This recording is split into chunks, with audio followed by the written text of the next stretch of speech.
नमस्कार दोस्तों, स्वागत है आपका करंट अफेयर डीप ड्राइव में।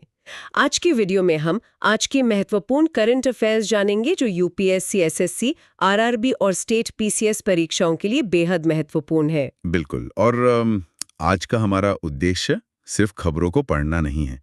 मेरा मतलब है, अगर हम रक्षा, पर्यावरण और मनोविज्ञान जैसे अलग-अलग विषयों को एक साथ जोड़कर देखें तो भविष्य की एक बहुत ही स्पष्ट तस्वीर सामने आती है। सही कहा। और मुझे लगता है कि प्रतियोगी परीक्षाओं के लिए भी यही नजरिया काम आता है, चीजों के बीच के तारों को जोड़ना। तो चलिए सबसे पहले राष्ट्र की भौतिक सुरक्षा से शुरुआत करते हैं। जी, सुरक्षा सबसे अहम मुद्दा है। मेरे नोट्स के मुताबिक रक्षा मंत्री राजनाथ सिंह की अध्यक्षता में रक्षा अधिग्रहण परिषद, जिसे हम डीएसी भी कहते हैं, उसने 2.38 लाख करोड़ रुपए के रक्षा सौदों को मंजूरी दी है। अरे वाह, ये तो बहुत बड़ी रकम है। हाँ। और इसमें सबसे बड़ा हिस्सा रूस से आ रहा है। लगभग $6.1 बिलियन में S-400 ट्रायम्फ मिसाइल प्रणाली के 5 अतिरिक्त स्क्वाड्रन खरीदे जा रहे हैं। साथ ही 60 मध्यम परिवहन विमान और मानव रहित लड़ाकू हवाई वाहन या UCAVs भी शामिल हैं। बिल्कुल। और हमें ये नहीं भूलना चाहिए कि हाल ही में ऑपरेशन सिंदूर में इस मिसाइल प्रणाली की भारी सफलता देखी गई थी। हाँ। और अब ये भारत की मिशन सुदर्शन चक्र हवाई रक्षा परियोजना का मुख्य आधार बनने जा रहा है।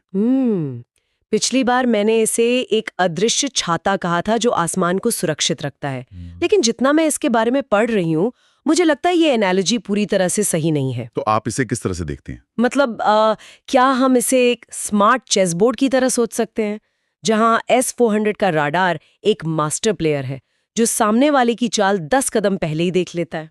और ये सिस्टम एक साथ 36 अलग-अलग लक्ष्यों को ट्रैक कर सकता है। सच में? 36 लक्ष्य एक साथ? जी।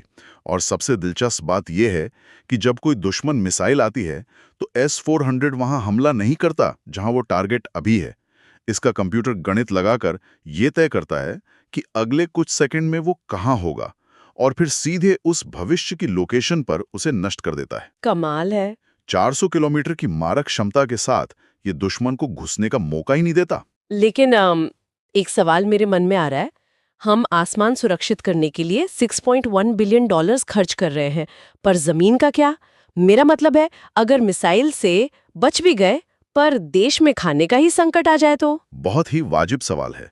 और असल में आज के समय में असली खतरा सीमाओं के पार से नहीं बल्कि मौसम की तरफ से आ रहा है। आप जलवायु परिवर्तन की बात कर रहे हैं ना?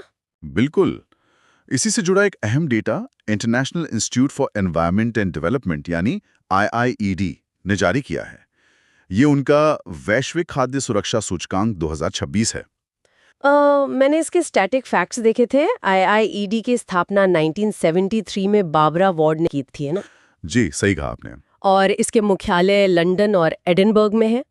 तो इस सूचकांक में 162 देशों का डेटा है। इसके आंकड़े क्या कहते हैं? आंकड़े काफी चिंताजनक हैं।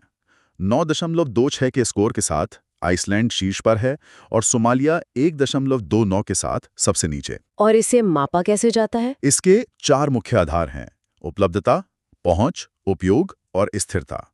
इस रिपोर्ट की सबसे बड़ी चेतावनी यह है कि अगर वैश्विक तापमान में 4 डिग्री सेल्सियस की वृद्धि होती है तो कम आय वाले देशों की खाद्य सुरक्षा 42% तक गिर जाएगी। 42%?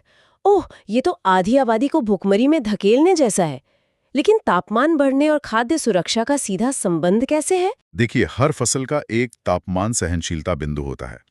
4 डिग्री बढ़ने से प्रकाश संश्लेषण यानी फोटोसिंथेसिस बाधित होता है, मिट्टी की नमी खत्म हो जाती है और कीटों और बीमारियों का पैटर्न बिल्कुल बदल जाता है। मतलब मिसाइलें हमें आसमान से तो बचा लेंगी, लेकिन जमीन के अंदर सूखती नमी के लिए हमें अलग नीतियां चाहिए। बिल्कुल सही। खैर, भोजन और सीमा की बात तो हो गई, लेकिन आज के युग का एक तीसरा अहम आयाम भी है, हमारा डिजिटल डेटा। और आज 31 मार्च है। हाँ, आज विश्व बैकअप दिवस है। बिल्कुल। इसकी शुरुआत भी बड़ी दिलचस्प है। ये कोई UN की घोषणा नहीं थी। 2011 में रेडिट पर एक यूजर की हार्ड ड्राइव क्रैश होने की पोस्ट वायरल हुई थी और वहां से ये दिन शुरू हो गया। डेटा सुरक्षा आज के समय में बहुत जरूरी है। साइबर सुरक्षा विशेषज्ञ इसके लिए स्वर्णिम 3-to-1 नियम की सलाह देते हैं। ये 3-to-1 नियम क्या है? इसका मतलब है कि महत्वपूर्ण डेटा की 3 प्रतियां होनी चाहिए। इन्हें 2 अलग-अलग प्रकार के डिवाइस पर स्टोर करना चाहिए, जैसे लैपटॉप और हार्ड ड्राइव, और एक प्रति को ऑफ साइट यानी क्लाउड सर्वर पर सुरक्षित रखना चाहिए। ताकि अगर घर में आग लग जाए या रैंसमवेयर हमला हो जाए तो वो तीसरी क्लाउड वाली कॉपी सुरक्षित रहे। एकदम सही। तो सीमा, भोजन और डेटा की बात हो गई। अब अगर डेटा स्टोर करने की बात कह ही रहे हैं तो दुनिया के सबसे जटिल सर्वर मानव मस्तिष्क की बात करते हैं। आप पक्का बेंगलुरु स्थित निम्हांस की बात कर रही हैं? जी, निम्हांस ने भारत का पहला स्वदेशी मनोरोग और न्यूरोलॉजिकल डेटाबेस लॉन्च किया है। इसका नाम है कामब्रेन। ये एक बहुत बड़ा कदम है। निम्हांस के स्टैटिक जीके को देखें तो ये 1847 के बैंगलोर ल्यूनेटिक असाइलम से शुरू हुआ था। फिर 1974 में इसकी आधिकारिक स्थापना हुई और 2012 में इसे राष्ट्रीय महत्व का संस्थान का दर्जा मिला। इस काम ब्रेन में 2000 से अधिक भारतीयों का क्लिनिकल डेटा है। जी, और ये वैज्ञानिक रूप से एक बड़ी छलांग इसलिए है क्योंकि अभी तक हम सिजोफ्रेनिया जैसी मानसिक बीमारियों की रिसर्च के लिए पश्चिमी देशों के डेटा पर निर्भर थे। तो क्या उनके और हमारे दिमाग की संरचना अलग होती है? बिल्कुल, आनुवंशिक बनावट और पर्यावरण का प्रभाव अलग होता है। जो दवा अमेरिका में किसी पर असर कर रही है, जरूरी नहीं कि भारत में भी वैसे ही काम करे। अच्छा, तो ये ओपन सोर्स प्लेटफॉर्म उस गैप को भरेगा। हाँ, ये व्यक्ति विशिष्ट उपचार या पर्सनलाइज्ड ट्रीटमेंट में क्रांति लाएगा। डॉक्टर अब ट्रायल एंड एरर की बजाय सटीक उपचार कर सकेंगे। ये तो बहुत अच्छी बात है।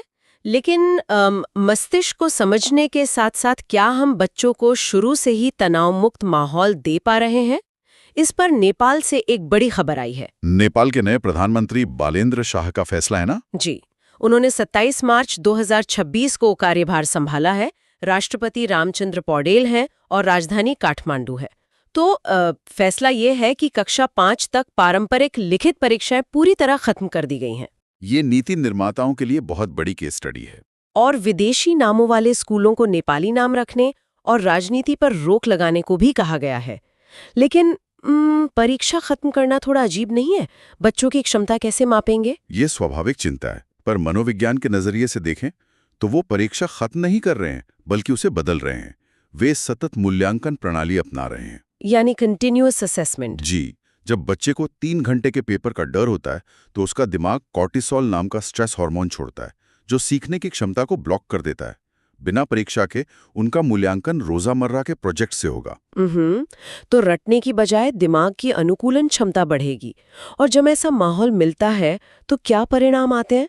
ये सिक्किम की स्तुति प्रधान से देखा जा सकता है। स्तुति प्रधान का उदाहरण बहुत सटीक है। जी, वे विकसित भारत युवा संसद 2025 की विजेता हैं और अब वे नैरोबी केन्या में विश्व युवा संसद 2026 में भारत का प्रतिनिधित्व करेंगी। ये बहुत गर्व की बात है। बिल्कुल, वहां वे जलवायु परिवर्तन और शिक्षा पर अपनी बात रखेंगी। और युवाओं के इस भविष्य को सुरक्षित करने के लिए सामाजिक और पर्यावरण नीतियां भी अहम है। सामाजिक न्याय की बात करें तो पूर्व केंद्रीय मंत्री साध्वी निरंजन ज्योति ने 18 मार्च 2026 को हंसराज गंगाराम अहीर की जगह राष्ट्रीय पिछड़ा वर्ग आयोग यानी NCBC की कमान संभाली है। ये एक महत्वपूर्ण बदलाव है।